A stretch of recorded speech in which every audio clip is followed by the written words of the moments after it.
Wow, it's hard to believe. Our final sports town. Dave's here, Tim's here, Mark's here in spirit. Should be a pretty good show. Man, hard to believe. 3 years have come and gone so quickly. You know, I'm not going to miss the celebrity or the limelight. I'm going to miss my guys. I don't have to work tomorrow. Sweet! Wouldn't it be great if we could show our viewers what a typical day is like here at Sports Town? Yeah, you know, we're more than on-air celebrities. How can you guys hear each other thinking? Hey, let's show them what it's like. Good idea. That's our production crew. They usually have a smoke this time of day, and we usually ignore them. You know, a typical day for a Sports Town anchor starts around 4:30 or 5, depending on how late we've been out the night before. Wow, it's hard to believe. Our final sports town. Dave's here, Tim's here, Mark's here in spirit. Should be a pretty good show. Man, hard to believe. 3 years have come and gone so quickly. You know, I'm not going to miss the celebrity or the limelight. I'm going to miss my guys. I don't have to work tomorrow. Sweet! Wouldn't it be great if we could show our viewers what a typical day is like here at Sports Town? Yeah, you know, we're more than on-air celebrities. How can you guys hear each other thinking? Hey, let's show them what it's like. Good idea.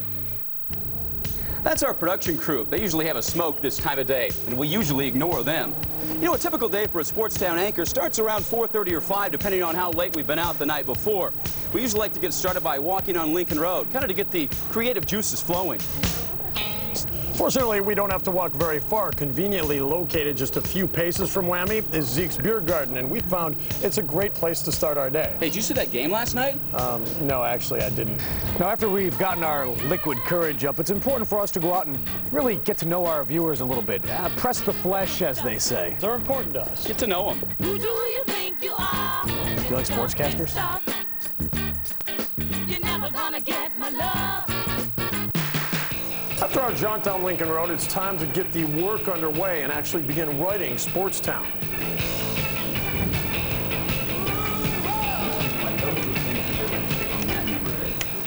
That is a wrap. Who's ready for dinner? One of our favorite restaurants is Next Cafe because it affords us a front row seat to some of the freaks right here on Lincoln Road. Guys, we're in a box. In a box.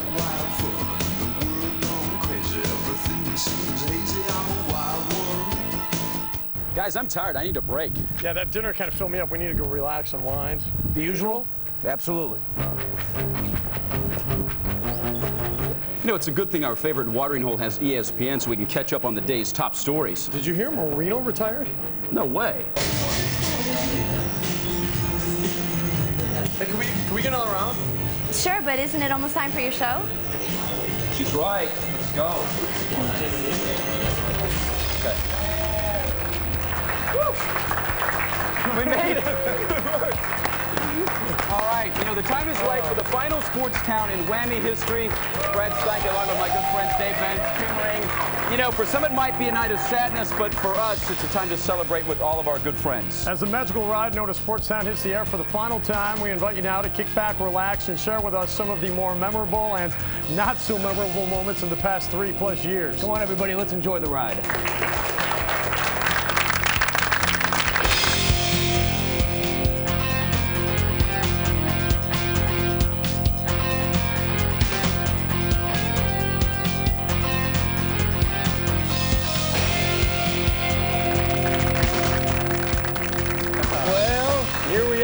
Nice and cozy. Tim, Brad, and Dave for one final night here at Whammy. Speaking of which, Whammy, of course, began just about 3 years ago. High hopes, high dreams, and it was bumpy along the way. But I think with our Heat and Marlins coverage, Whammy Sports always kind of kept that ship steady. Yeah, you know, Mark Jones could not be with us tonight. He was one of the original anchors. We got rid of that blue couch and brought you guys in from Green Bay, and it's been a fantastic ride ever since then. Some ups, some downs, but certainly friendships that are going to last a long, long time. And tonight we try to take a look back at the 3+ years that have made Sports Town the show that it is. Our producer, Irene Medeiros, has spent the last couple of days locked in an edit bay, going through hours and hours of videotape. We haven't even seen the finished product, so we are going to watch along with you as we take a trip down memory lane.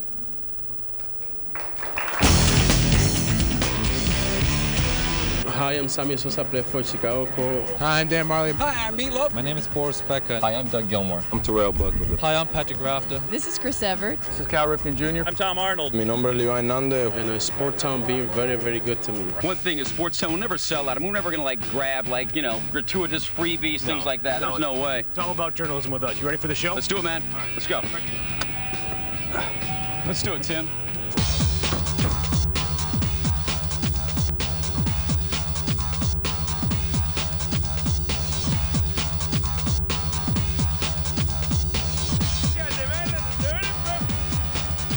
Quarterbacks, nerves of steel, right? You got to be able to handle pressure. Definitely. We've got a game for you. Come over here. Step into my office. Operation. I think this is rigged. Is this a? Is this? No, this is an official Milton Bradley, I believe. This is my boss, Mr. Huizenga. How you doing tonight? I'm doing great. And yourself? Oh, I'm very happy now that I have my arms around you. It's the Brad Jackson Show. Rookie linebacker Brad Jackson. What do you think about him? Who? I need some loving. I need some love and care. This is the first time I've worn a garter, and quite frankly, I like it.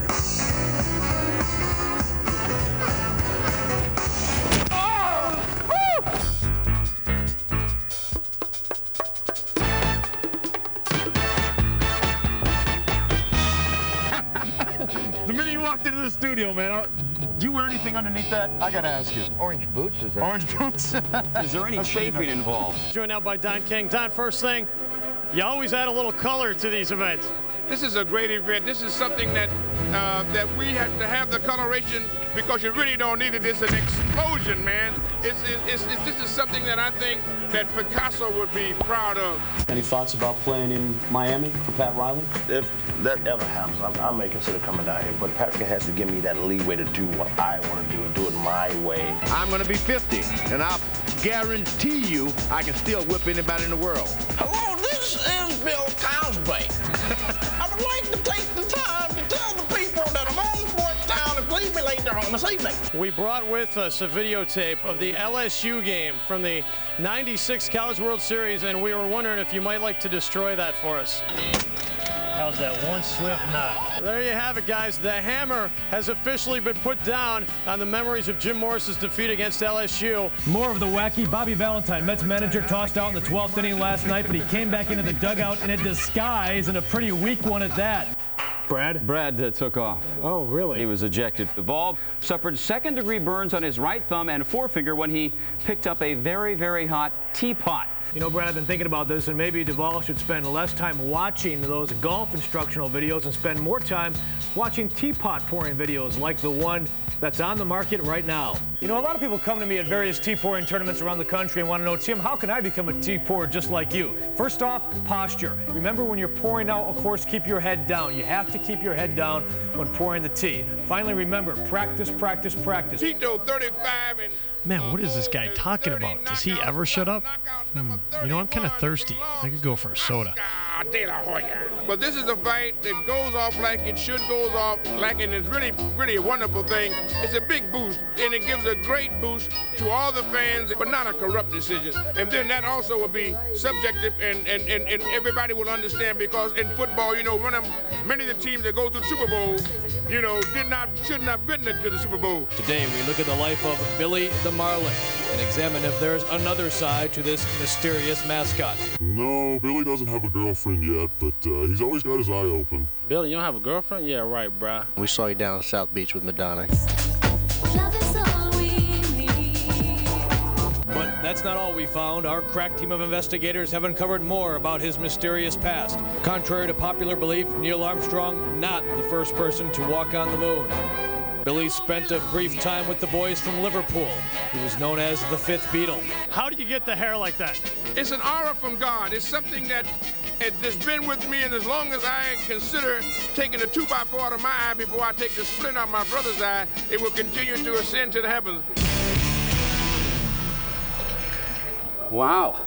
groundbreaking stuff. It's amazing how many athletes and coaches have taken part in this show and really kind of made it what it was the last few years. Yeah, how did we get them all to come on the show? That's all. We paid them. Yeah, you know, if we have a rock here at Sportstown, it is Irene Medeiros who put all that together. She is a tremendous woman working in an all-male sports department. We talk about sports and girls, and she puts up with all of it. And not only she does that, she does tremendous work. And we'd like to have her actually come out here on 7 because we've got a little something for her. We love you, Irene. You're the best. This is for you. The best. More from her in just a bit. Retrospective part 2. Without a doubt, our team MVP. Yeah, no doubt about it. She'll also make sure none of us will ever run for office. The only woman in the sports office. Our look back at Sportstown history is far from over. Up next, we'll travel back in time once again to view the best of the very best. And it's also time for me to come clean to tell you about my problems with the bottle. It's a New Year's Eve I'll never forget, but of course we'll show it to you so you won't forget either. It was a tough bottle. Stick around. The final Sportstown pops in just a bit. Pink flamingo. Wildebeest. So very many. The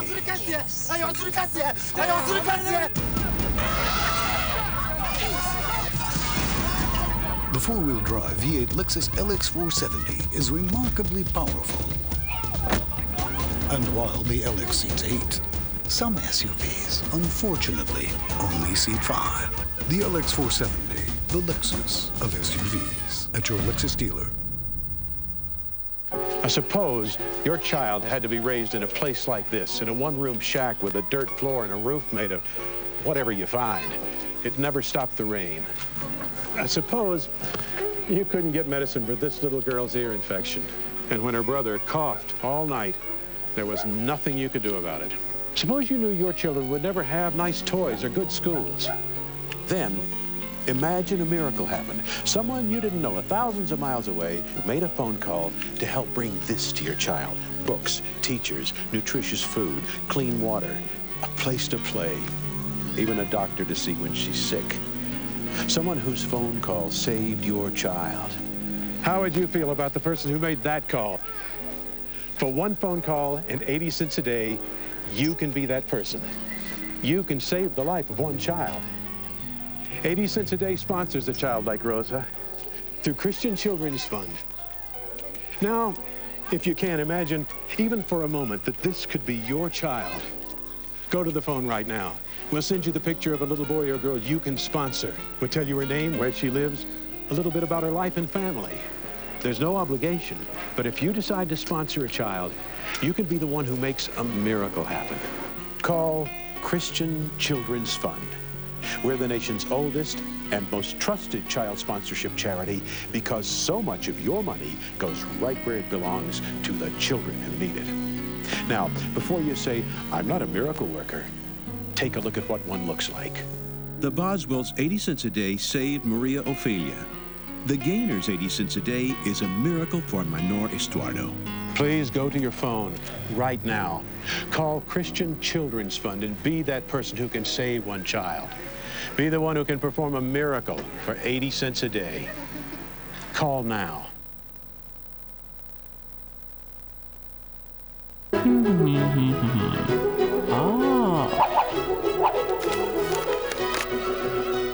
Back on a very special edition of Sportstown, and tonight's Really Thin Books, my long-term local TV plans, as penned by USA Broadcasting Chief Barry Diller.